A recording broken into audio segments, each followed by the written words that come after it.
Hello my dear student, चलिए start करते हैं। FST 16 के कुछ रिमेनिंग क्वेश्चन बच गए थे, इसको डिस्कस कर लेते हैं और कल FST 17 डिस्कस कर लेंगे, ठीक है, जो आज पेपर हो रहा है। क्या है पहला क्वेश्चन, K/P का डायमेंशन पूछ रहा है। K/P का डायमेंशन पूछ रहा है तो हम लोग को पता है जो डायमेंशन P का होगा वही K का होगा। Dimension of P is equal to dimension of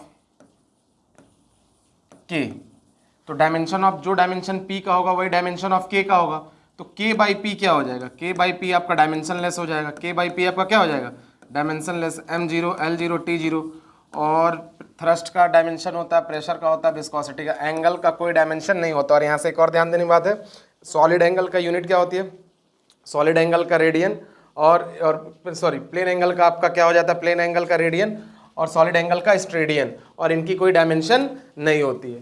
तो ध्यान देना, ये वाला स्टेटमेंट भी ध्यान देना है कि जिसकी यूनिट है वो जरूरी नहीं है कि डायमेंशन होगा, और जिसका डायमेंशन होगा उसका यूनिट होगा ही होगा, ठीक है। तो ये क्वेश्चन आते हैं, नेक्स्ट देखिए।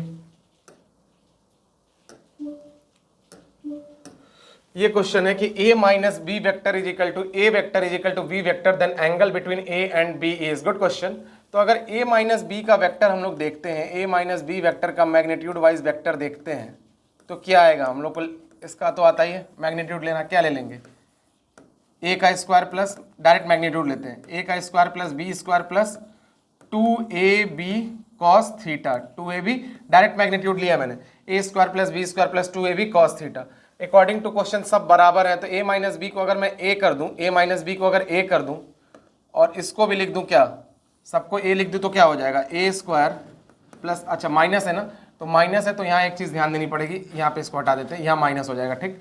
तो a square plus b square, a square plus a square minus 2a square cos theta, ठीक। स्क्वायर कर दीजिए दोनों साइड लिख के पहले, तो क्या हो जाएगा जी, 2a स्क्वायर अगर कॉमन ले लें तो 1 minus cos theta, 2a square common ले लें तो 1 माइनस कॉस थीटा, और यहाँ a हो गया, स्क्वायरिंग बोथ साइड, तो a square is equal to 2a square 1 minus cos theta, 1 minus cos theta.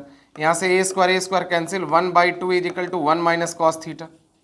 तो यहाँ से कॉस थीटा की वैल्यू कितनी आ गई, 1/2, कॉस थीटा की वैल्यू कितनी आ गई, 1/2। कॉस की वैल्यू, कौन सी वैल्यू 1/2 होती है, कॉस 60, तो थीटा की वैल्यू कितनी आ गई, 60 डिग्री, थीटा की वैल्यू कितनी आ गई, 60 डिग्री। अगर इसी क्वेश्चन को मैं a प्लस बी कर दूँ, इसी क्वेश्चन को अगर a प्लस बी कर दूँ तो यहाँ से कितना आ जाएगा, a square is equal to 2a square 1 plus cos theta, 1 plus cos theta. तो a square cancel, 1/2 is equal to 1 plus cos theta.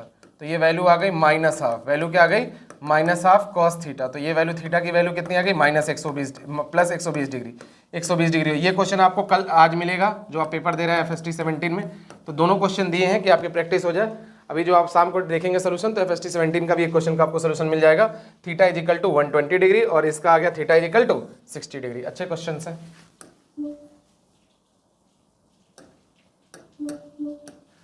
Acceleration आपको दिया है 2t प्लस 5। एक्सेलरेशन आपको क्या दिया है, 2t प्लस 5 और वेलोसिटी आफ्टर 5 सेकेंड। तो ठीक है, तो एक्सेलरेशन को अपन क्या लिख सकते हैं, dv/dt is equal to 2t plus 5।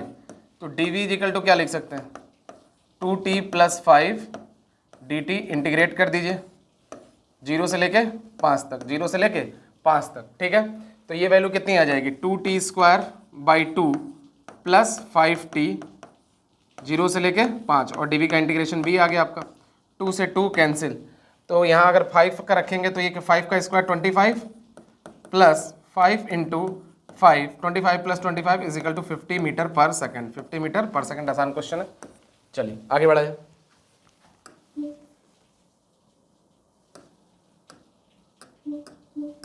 ये क्या क्वेश्चन बोला है कि स्मॉल ब्लॉक, एक स्मॉल स्लाइड है without friction incline plane starting from rest, ठीक। अगर एसन डिस्टेंस ट्रेवल है t से n-1 तक, t is equal to n तक बताइए। अच्छा, तो हम लोग को रेशियो बताना है Sn अपॉन Sn+1। अच्छा, तो अगर हम लोग को ये फॉर्मूला तो याद है ना, S is equal to u plus a/2, n बार जब चलता है 2n-1, S is equal to u plus a/2 2n-1। और इनिशियली जब n चल रहा है तो रेस्ट पे है, तो Sn की वैल्यू कितनी आ गई, a/2 2n-1, 2n-1। अब n+1 चल रहा है, कितना चल रहा है, n+1, तो a/2, 2 को एज इट रहने दीजिए और n+1 कर दीजिए -1, ठीक।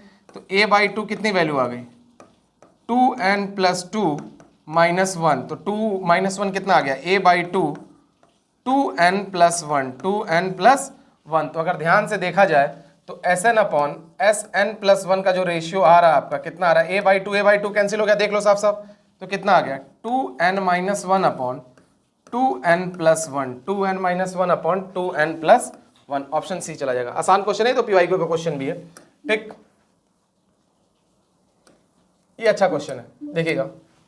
एक क्रिकेट बॉल को हिट कर रहे हैं 30 degree with the horizontal with kinetic energy के, काइनेटिक एनर्जी के, और काइनेटिक एनर्जी हाईएस्ट पॉइंट पे चाहिए, हाईएस्ट पॉइंट पे इसको काइनेटिक एनर्जी चाहिए। तो हाईएस्ट पॉइंट पे काइनेटिक एनर्जी चाहिए, तो हाईएस्ट पॉइंट हम लोग को पता है कि वर्टिकल वाला जीरो हो जाता है, सिर्फ हॉरिजॉन्टल हम लोग को मिलता है u cos theta, u cos theta.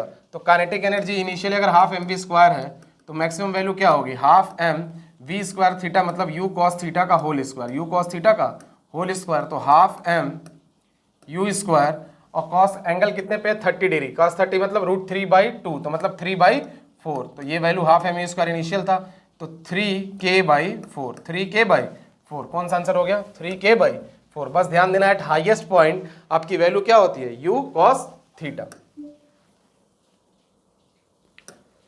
ये भी एक प्रोजेक्टाइल का एक अच्छा क्वेश्चन है कि हम लोग को जो वैल्यू दिया है y = x - x²/80, y = x - x²/80, तो इसको कंपेयर कर लीजिए। तो y = क्या हो जाएगा x tan theta, equation of parabola क्या होता है gx² 2u² cos² थीटा, ठीक है कि नहीं, ठीक है। तो यहां से अगर साफ साफ देखा जाए तो x की वैल्यू tan थीटा से, x और tan थीटा को कंपेयर करें तो tan थीटा की वैल्यू कितनी हो गई 1, तो tan थीटा की वैल्यू कितनी आ गई 1, तो थीटा की वैल्यू कितनी आ गई 45 डिग्री, थीटा की वैल्यू कितनी आ गई 45 डिग्री। तो पहले का angle of projection theta = 45 degree, तो a का r सब है, ठीक है। तो कोई इससे कोई हम लोग को खास फायदा हुआ नहीं। चलिए अब फिर से कंपेयर कर लेते हैं इसको, x² एज इट इज, तो g/2u² cos² थीटा = 1/80, 1/80, g को 10 ले लें तो ये कितना आ गया 800, 2u² तो निकालना ही है, और cos 45 की वैल्यू 1/√2, cos 45 की ये इधर चला गया ना वो 800 और ये इधर, ठीक है।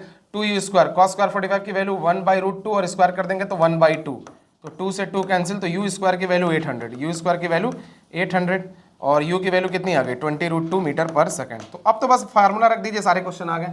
आपको हाइट पूछ रहा है तो हाइट का फार्मूला क्या होता है u² sin² थीटा/2g, रेंज रख दीजिए u² sin 2 थीटा/g, वैल्यू रख दीजिए, सारे आंसर मिल जाएंगे, क्योंकि u भी आपको निकाल दिए, थीटा भी आपको निकाल दिए, बस वैल्यू पुट करना, आंसर आपको मिल जाएगा, ठीक है। चलिए देखिए क्वेश्चन नंबर 7। क्वेश्चन नंबर 7 में क्या दिया है, इस टाइप के क्वेश्चन आप बहुत सारे पीवाईक्यू में देखे होंगे। यहां से बना रहा है, तो जब यहां से बनाता है तो हम लोग क्या करते हैं 2mv cos 60, 2mv cos 60, अगर यहां से बनाया होता वॉल के साथ तो कितना लिखते 2mv sin 60। तो 2 मास की वैल्यू कितना दिया, मास की वैल्यू कितनी है 4, और वेलोसिटी आपको कितना दिया, वेलोसिटी दिया 10, और cos 60 की वैल्यू 1/2, तो ये कट गया कितना आ गया 40, कितना आ गया 40। तो F = ΔP/ΔT, ΔP/ΔT तो मतलब 40 डिवाइड बाई 0.2, तो मतलब 400/2, that is 200 newton, 200 newton, 200 newton. चलो अगला क्वेश्चन। अब इससे आसान क्वेश्चन क्या लोगे, अब इससे आसान क्वेश्चन क्या ही मिलेगा। हाँ, इस क्वेश्चन में अगर फ्रिक्शन वगैरह कुछ और होता तो ये थोड़ा अच्छा क्वेश्चन होता। नॉर्मल रिएक्शन इन दोनों के बीच में पूछ रहा है, नॉर्मल रिएक्शन इन दोनों के बीच में, तो ऑब्वियस सी बात है इसका कोई रोल होगा नहीं। ये है 3, ऊपर से यहाँ पे कितना लग जाएगा 5 kg ऑलरेडी है, तो 5 और ऊपर से कितना लगना है, इसमें कितना दिया 3 × 10, 3 × mg, तो 30 + 5 35 न्यूटन। अच्छा क्वेश्चन होता जब नॉर्मल रिएक्शन वगैरह सब लगा रहता, ठीक है। ये फ्री के क्वेश्चन है, नंबर लेना चाहिए इनमें। अगला क्वेश्चन फिर से वही बात, एकदम आसान क्वेश्चन कि 4 kg और 9 kg है, रेशियो मोमेंटम का बताइए जब काइनेटिक एनर्जी सेम है। तो मोमेंटम क्या होता है 2m kinetic energy, 2m kinetic energy, 2m kinetic energy. Mass अगर काइनेटिक एनर्जी अगर सेम है तो mass inversely mass directly proportional to momentum हो गया। तो ये 4:9 है, तो अंडर रूट में है तो क्या हो जाएगा 2:3, 2:3, ठीक है। चलिए अगला, इस टाइप के क्वेश्चन बहुत मिलेंगे, इस टाइप के क्वेश्चन। अभी तो ये FST 16 में मैं सॉल्व करा रहा हूँ, आज जो आप पेपर अभी दे रहे होंगे इसमें भी सेम डिट्टो यही क्वेश्चन है। पॉइंट सी पे पूछ रहा है, पॉइंट सी पर पूछ रहा है, तो यहाँ से आपको डेल्टा एच की वैल्यू तो साफ साफ दिख रही है। 14 माइनस अगर 7 करेंगे तो डेल्टा एच की वैल्यू कितनी आ गई, 7। और हम लोग आपका एनर्जी कंजर्वेशन का कॉन्सेप्ट लगाएंगे कि gain in kinetic energy is equal to loss in potential energy. Gain in kinetic energy is equal to loss in potential energy. तो हमसे क्या पूछ रहा है, काइनेटिक एनर्जी पूछ रहा है, तो काइनेटिक एनर्जी में हम पोटेंशियल एनर्जी का फॉर्मूला लगा दे क्या, mgh। मास की वैल्यू कितना बेटा जी, मास 1 G10H7, तो आपका 70 जूल आंसर आ गया। आज भी ये क्वेश्चन ऐसा आपको एक देखने को मिलेगा, ठीक है। चलिए नेक्स्ट देखिए, for which of the following does the centre of mass lies outside the body. ये अच्छा क्वेश्चन था, कई लोग गलत किए थे। देखो इंडिविजुअल ट्रीट करो ना कि कौन सा क्वेश्चन किस टाइप का बनेगा। तो पेंसिल तुम्हारा कैसा बनेगा, सॉलिड सिलेंडर की तरह पेंसिल को कैसे ट्रीट कर सकते हैं, सॉलिड सिलेंडर, ठीक। एक इसको कैसे ट्रीट करेंगे, सॉलिड स्फीयर की तरह, सॉलिड स्फीयर की तरह। कई लोग इसका आंसर मार दिए। तो सॉलिड और स्फीयर जब बनेगा तो आपका बात है इसका ज्योमेट्रिक तुम्हारा एकदम बीचों बीच बनता है, तो ये तो इनसाइड ही है। डिस्क आप क्यूब की तरह ट्रीट करो, क्यूब की तरह, क्यूब भी हम लोग पढ़े इन बिटवीन ही बनता है, ठीक। ये कहीं बनता बस आउटसाइड तो नहीं जाएगा, सिलेंडर के अंदर ही बनता है।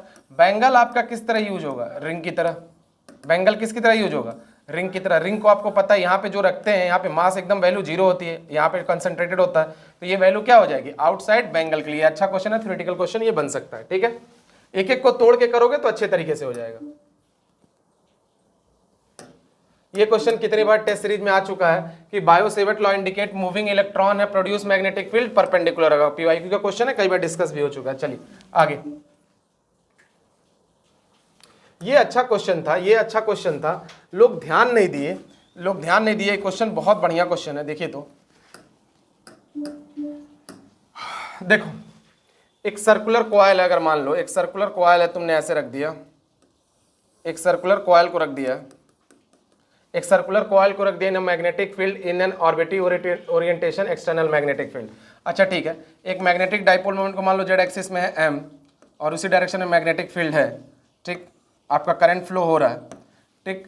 तो उसके बाद क्या बोल रहा है, magnetic field, the work done to rotate the loop 30 degree about an axis perpendicular to plane, about an axis perpendicular to plane. तो ठीक है, ये पॉइंट जो P तुम्हारा 0 डिग्री पे था, अब इसको तुम 30 डिग्री पे रोटेट कर रहे हो, इधर तुम्हारा फिर से आ जाएगा 30 डिग्री। तो जब सेम प्लेन में है तो क्या M और B के बीच में फिर से कोई चेंजेस आ रही है, नहीं। तो ये जो जहां था वहीं पे रुका हुआ है, कोई चीज यहां चेंज आने से क्या इसके में डायरेक्शन में कोई चेंज आ रही है। एम बी पहले भी एंगल 0 पे थे, अभी भी कितने हैं, 0 पे, तो आंसर क्या हो जाएगा तुम्हारा, इसका 0 हो जाएगा। कई लोग क्या किए, M B 0 minus perpendicular about an axis perpendicular to its plane. ध्यान रखिएगा, डायरेक्ट फॉर्मूला मत यूज करने लगेगा। अगला,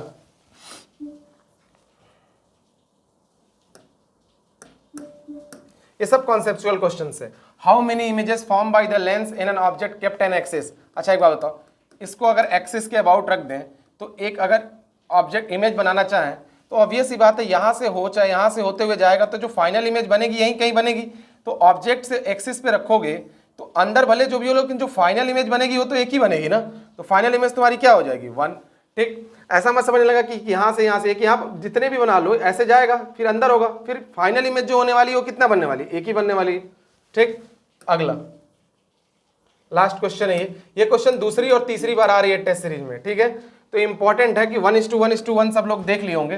क्या है, कोई भी लाइन जाएगी, सब देखो, सबका फॉर्मूला तुम्हारा एक ही होने वाला, 1/f equivalent is equal to 1/f1 plus 1/f2। अब इसको कैसे रखें उससे कोई मतलब तो है नहीं, क्योंकि अगर कोई भी रे ऑफ लाइट आएगी तो किसी तरह से रखा हो, वो इक्वल डिस्टेंस ट्रेवल करेगी लेंस से, वो इक्वल डिस्टेंस ट्रेवल करेगी लेंस से। तो ओरिएंटेशन से कोई मतलब नहीं है, फॉर्मूला सब में सेम लगना है। लाइट तुम्हारी सेम डिस्टेंस ट्रेवल करेगी लेंस में, तो आंसर तुम्हारा क्या है, 1:1:1, ठीक है। चलिए अब हो गया, बाकी अगली क्लास में सारा पेपर एक ही साथ डिस्कस कर देंगे कल, ठीक है। चलिए, wish you all the very best.